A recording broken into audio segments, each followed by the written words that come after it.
And the final example here, let's go ahead and take a look at this and answer this. Which of the following will have the greatest impact in shifting the aggregate demand curve to the right? So let's go ahead and take a look at, which one will shift the aggregate demand curve to the right. Now, let's assume here, one thing I didn't specify that actually might change the question a little bit is which of the following, let's assume that I put which of the following fiscal policy options.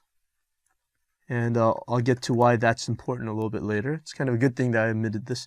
Which of the fiscal policy options will have the greatest impact in shifting your aggregate demand curve to the right?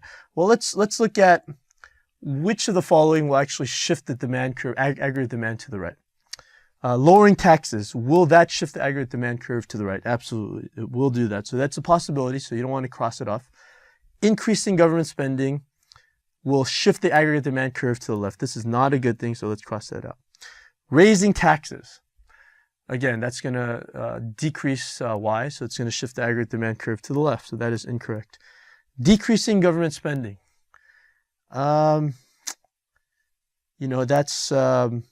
That's actually, okay, let me revise this here. Decreasing government spending is going to shift the aggregate demand curve to the left here. Actually, increasing government spending, actually it is going to shift the aggregate demand curve to the right. So let me revise that so there's no confusion here.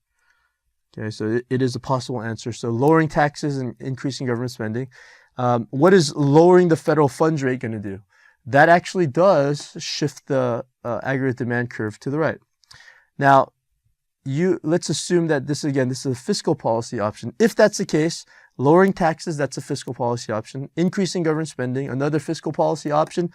Lowering the federal funds rate, it is not a fiscal policy option, it is a monetary policy option.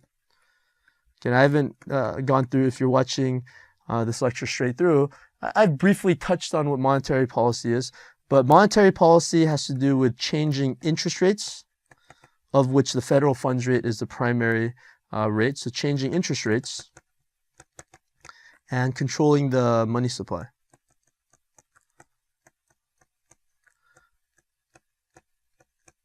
So this is not a fiscal policy option. So now we're left with lowering taxes and increasing government spending.